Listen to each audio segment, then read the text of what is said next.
The earrings sat in my jewelry box for 3 years.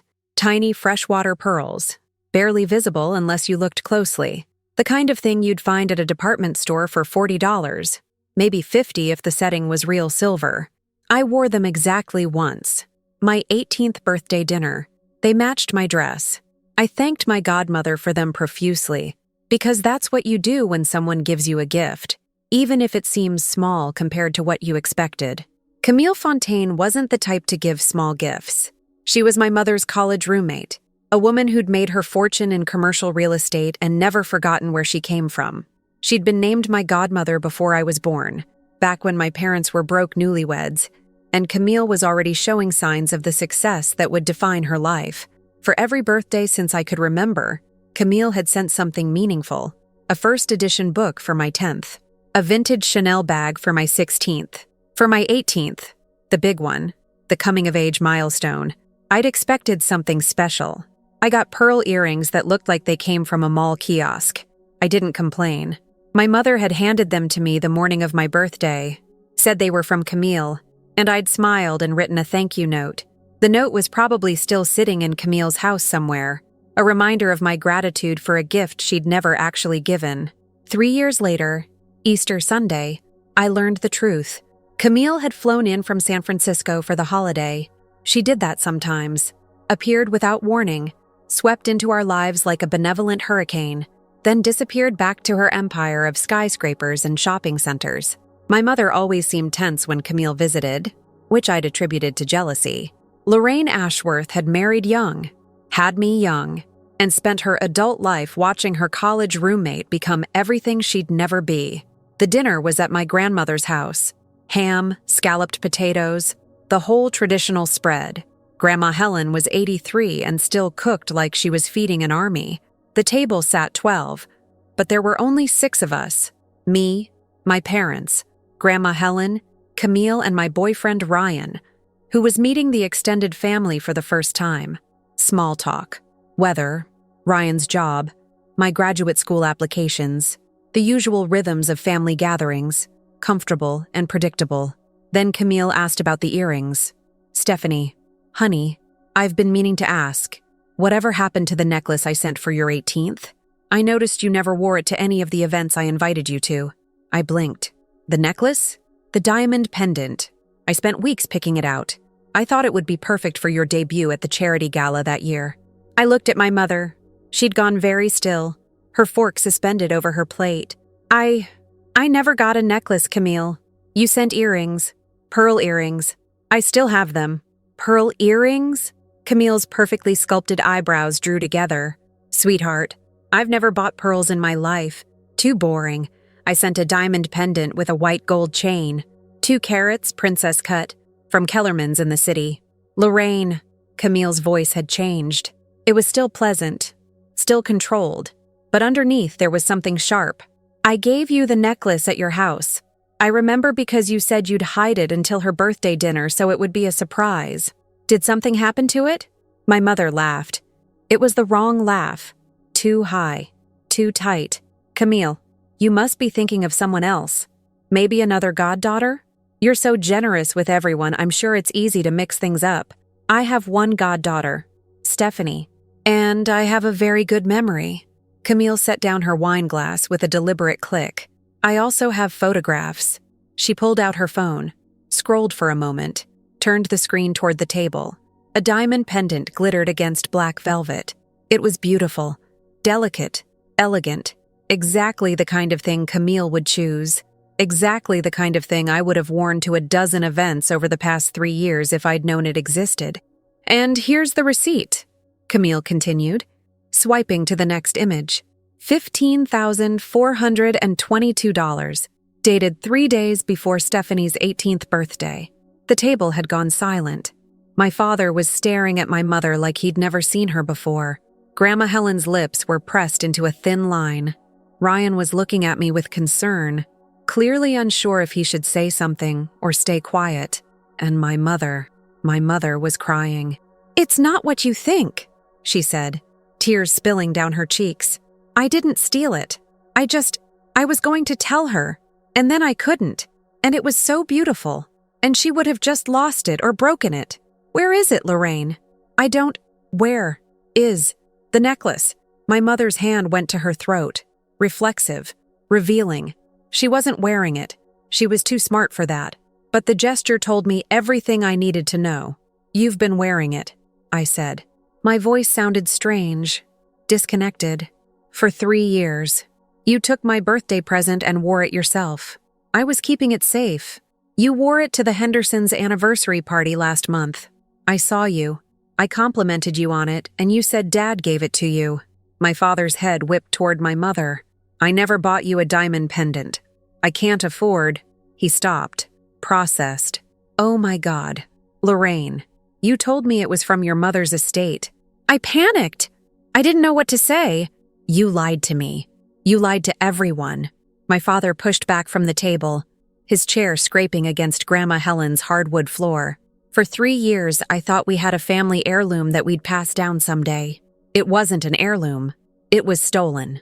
I didn't steal it, Dennis. It was in my house. I just reallocated it.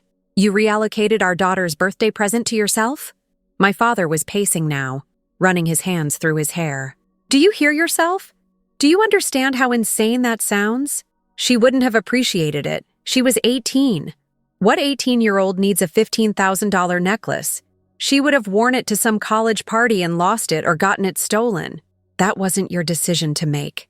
Camille's voice cut through the chaos like a blade. I gave that necklace to Stephanie. Not to you. Not to the household. To Stephanie, specifically, as a coming-of-age gift from her godmother. She stood up. Camille Fontaine was not a tall woman, but she had a presence that made her seem larger than life. In her silk blouse and perfectly tailored slacks, she looked like what she was, a woman who had built a fortune through intelligence, persistence, and an absolute intolerance for being crossed. Here's what's going to happen, Lorraine. You're going to go upstairs right now and get that necklace. You're going to bring it down here and hand it to Stephanie in front of witnesses. And then you and I are going to have a very long conversation about what else you may have reallocated over the years. My mother's face went pale. What do you mean? What else? I mean the college fund, Lorraine. The words dropped like stones into still water. I started a college fund for Stephanie when she was born. I've been contributing to it every year for 21 years. According to my calculations, it should have roughly $200,000 in it by now. But somehow, Stephanie is applying to graduate school on loans and scholarships because her parents can't afford to help. Camille's eyes were cold. Where's the money, Lorraine? I don't know what you're talking about. The account is in your name. You were supposed to transfer it to Stephanie when she turned 18. 3 years ago, the same time you stole her necklace. I felt Ryan's hand on my arm, grounding. I needed it because the floor seemed to be tilting under my feet. There's a college fund? There was a college fund, Camille said. $200,000, give or take. I checked the account last month when I was updating my records. The balance is $12,000. Somehow, $188,000 has vanished over the past decade. My mother started crying harder, ugly sobs, the kind that make your whole body shake. My father had stopped pacing and was standing frozen by the window, his face gray. Dennis didn't know, my mother said between sobs. He never knew about the fund. I told Camille years ago that we wanted to manage it ourselves, that we'd handle the transfer when Stephanie was old enough, so you could steal from it without your husband noticing. I didn't steal. I borrowed. We had bills. We had the mortgage. We had repairs on the house. You had a vacation to Aruba 2 years ago, Grandma Helen said quietly. It was the first time she'd spoken since the confrontation began. You told me you'd saved up for years. My mother's face crumpled. And the new car last year, Grandma Helen continued. The kitchen renovation. The country club membership that you begged Dennis to agree to. She shook her head slowly. I always wondered how you afforded all that on a teacher's salary. Now I know. Mom, please, don't mom me, Lorraine. I'm not your mother. I'm Dennis's mother. And you've been lying to my son and my granddaughter for years. Grandma Helen turned to me. Stephanie, sweetheart, I'm so sorry. I had no idea. I couldn't respond. I couldn't even process what I was hearing. A necklace was bad enough. But a college fund? $200,000 that was supposed to be mine. I'd spent my undergraduate years working 2 jobs to make ends meet. I'd turned down study abroad programs because I couldn't afford them. I'd graduated with $40,000 in student loans that would take me a decade to pay off. And the whole time, my mother had been siphoning money that was supposed to be mine. "I want a full accounting." Camille's voice was steel. "Every withdrawal, every transfer, every penny. I want documentation of where my money went. It wasn't your money once you gave it. It was Stephanie's money, and you stole it from her." Camille pulled out her phone again. "I'm calling my lawyer. We're going to get this sorted out tonight." "Tonight? It's Easter. I don't care if it's Christmas morning. You committed fraud. You may have committed a felony. The only question is whether this gets handled privately or publicly." My mother looked around the room, searching for an ally. My father wouldn't meet her eyes. Grandma Helen was shaking her head in disgust. Ryan was practically holding me upright, and I was just standing there, numb, trying to understand how the woman who raised me could have done this.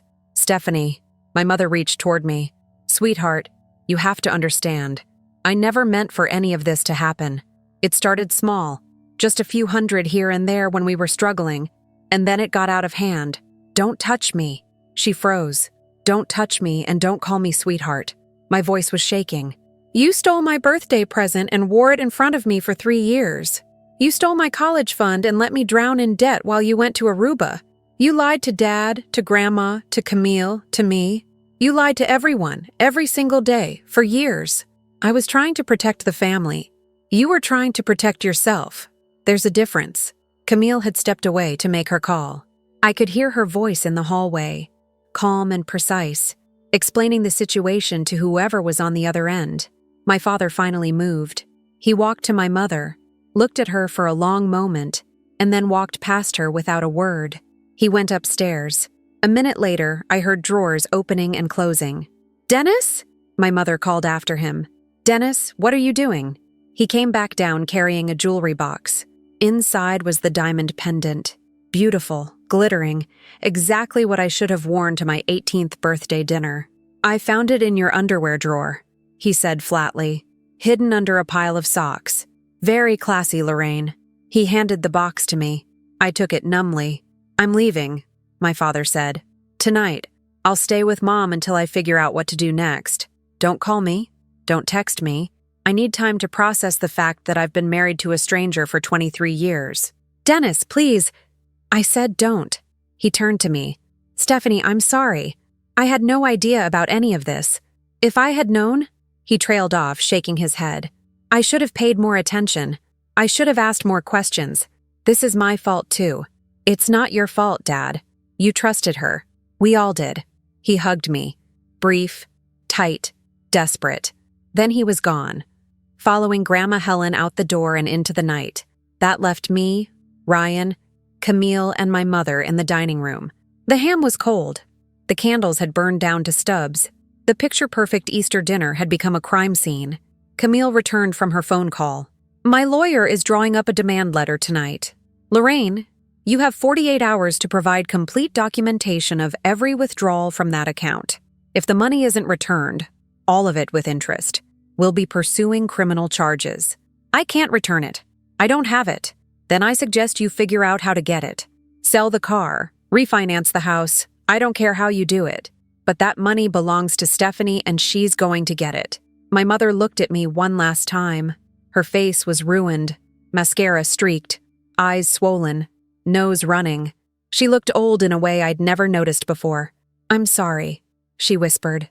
"I'm so sorry." "I know you are," I said. "But it doesn't matter." I picked up the jewelry box with my necklace inside, took Ryan's hand, and walked out of my grandmother's house. I didn't look back. The next 6 months were chaos. Camille's lawyer was as good as advertised. Within 2 weeks, they'd obtained complete records of the college fund account. The documentation was damning. Years of withdrawals, always in amounts just small enough to avoid triggering automatic alerts. Always timed around my mother's spending sprees.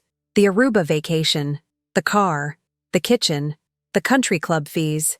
She'd stolen from me to fund a lifestyle she couldn't afford. My parents' divorce was finalized in August. My father got the house. It turned out most of the equity had been built with money that should have been mine. which complicated things legally. My mother got nothing except her debts and her shame. The criminal charges were dropped eventually.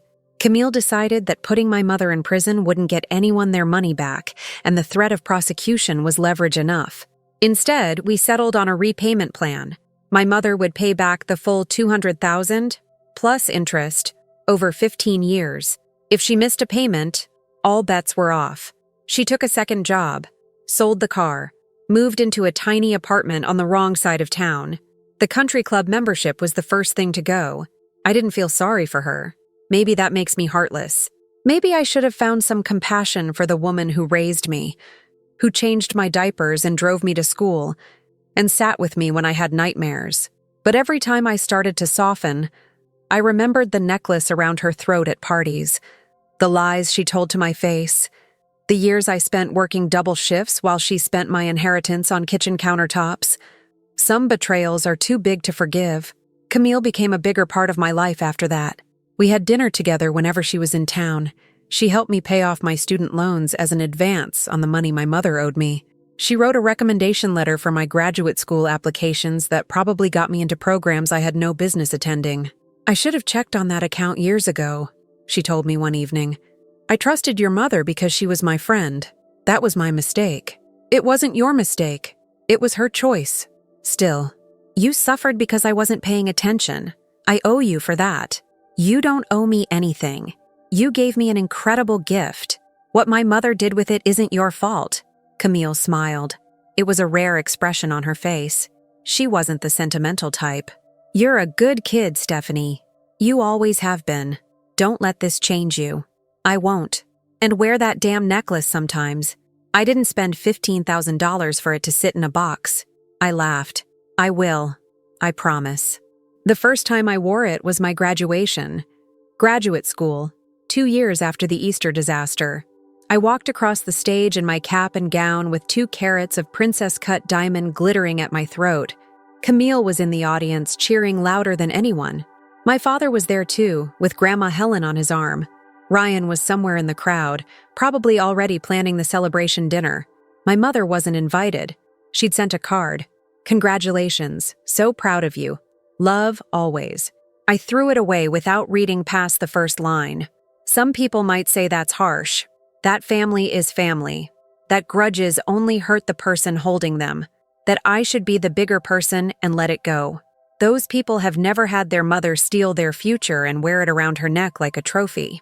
Forgiveness isn't something you give to people who haven't earned it. And my mother had spent 3 years proving, with every lie and every stolen dollar, that she didn't deserve mine. After the ceremony, we went to dinner at a restaurant Camille had booked. Fancy place, white tablecloths, more forks than I knew what to do with. She ordered champagne and made a toast. To Stephanie, who survived a thief for a mother and came out stronger anyway. May the next chapter be kinder than the last. We drank. We laughed. We ate food that probably cost more than my rent. And I sat there in my diamond necklace, surrounded by people who actually loved me, thinking about how different this was from what my mother probably imagined when she first slipped that pendant around her own neck. She thought she was getting away with something. She thought no one would ever find out. She was wrong. The truth has a way of surfacing. Sometimes it takes 3 years. Sometimes it takes a single question at an Easter dinner. But it always comes out eventually. My mother learned that the hard way, and I was done being the one who paid for her lessons. The necklace is in my jewelry box now, sitting right next to those cheap pearl earrings. I keep them both, the real gift and the fake one. Reminders of who my mother pretended to be and who she actually was. Sometimes I look at them and wonder if she ever feels guilty, if she lies awake at night in her tiny apartment, thinking about the daughter she betrayed. If she regrets any of it, now that she's living with the consequences. Then I remember the way she laughed when Camille first asked about the necklace, the reflexive lies, the instant deflection, the years of practice that made deception second nature. No, she doesn't feel guilty. She feels sorry for herself. There's a difference, and that difference is why I'll never let her back into my life. I have a family now, the one I chose, not the one I was born into. Camille, who never stopped fighting for me. Dad, who chose truth over loyalty. Grandma Helen, who saw through the lies before anyone else. Ryan, who held my hand through the worst of it and never once made me feel crazy for being angry. That's enough. That's more than enough. My mother took a lot from me. My trust, my money, my childhood belief that parents always have your best interests at heart. But she didn't take everything. She didn't take my future. She didn't take my ability to love and be loved. She didn't take the part of me that knows my own worth. I rebuilt what she tried to destroy, and I did it without her. That's the only revenge that matters.